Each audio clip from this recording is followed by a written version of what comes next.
As a kid, I spent my summers with my grandparents on the ranch in Texas. I helped fix windmills, vaccinate cattle, and do other chores.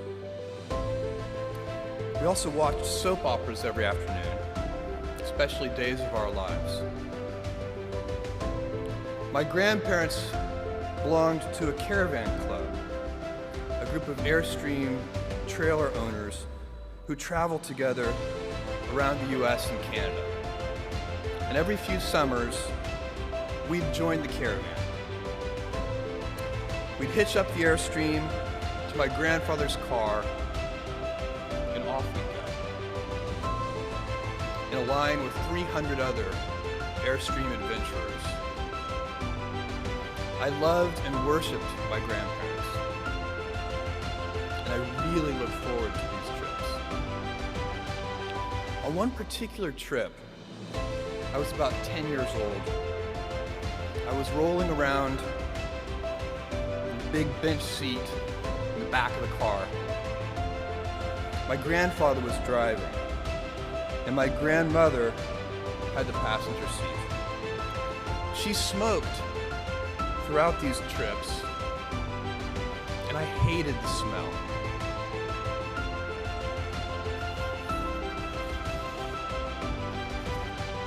At that age, I'd take any excuse to make estimates and do minor arithmetic.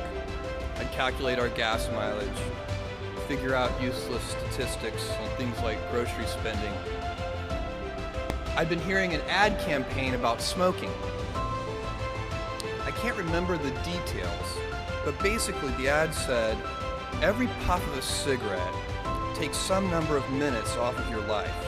I think it might have been 2 minutes per puff. At any rate, I decided to do the math for my grandmother.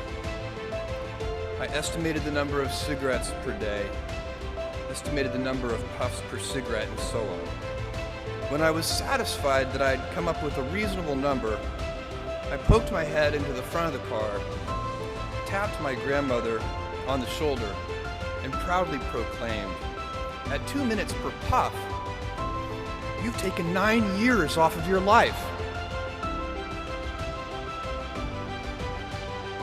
I have a very vivid memory of what happened next,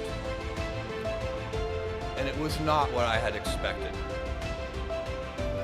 I expected to be applauded for my cleverness and my arithmetic skills.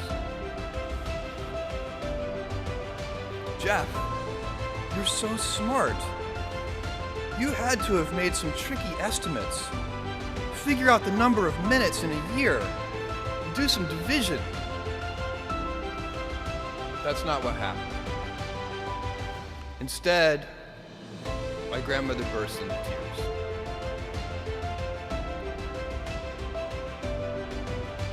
I sat in the back seat, didn't know what to do, while my grandmother was crying.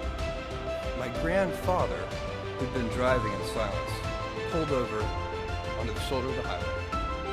He got out of the car and came around and opened my door and waited for me to follow. Was I in trouble?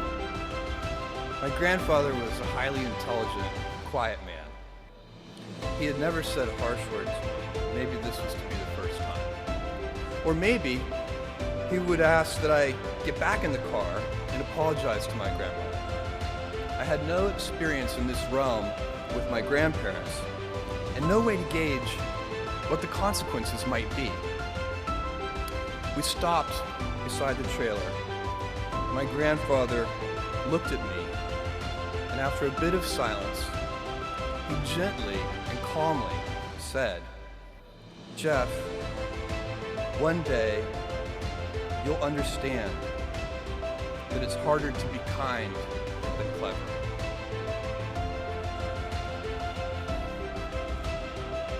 What I want to talk to you about today is the difference between gifts and choices. Cleverness is a gift. Kindness is a choice. Gifts are easy. They're given after all. Choices can be hard. You can seduce yourself with your gifts if you're not careful. And if you do, it'll probably be to the detriment of your choices. This is a group with many gifts.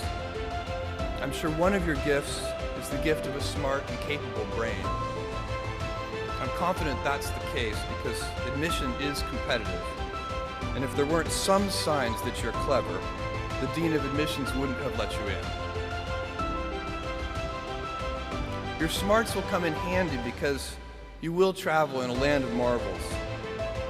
We humans, plodding as we are, will astonish ourselves. We'll invent ways to generate clean energy, and a lot of it.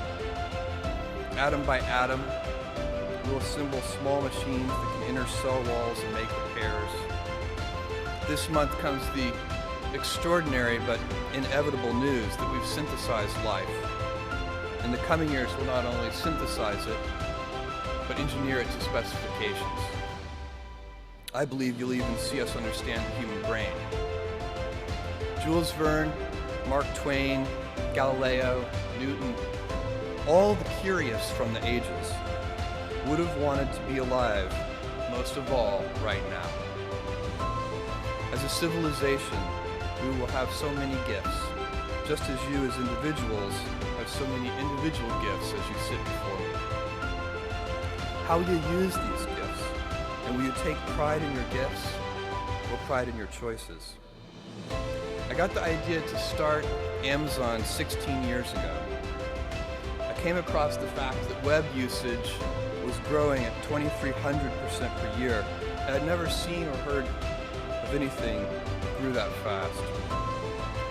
The idea of building an online bookstore with millions of titles, something that simply couldn't exist in the physical world, was very exciting to me. I just turned 30 years old, and I'd been married for a year.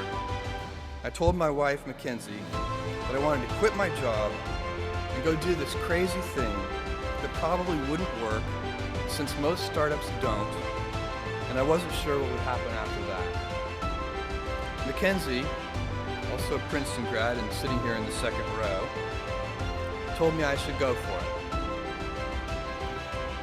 As a young boy, I'd been a garage inventor. I'd invented an automatic gate closer out of cement-filled tires, a solar cooker didn't work very well out of an umbrella and aluminum foil, baking pan alarms to entrap my siblings.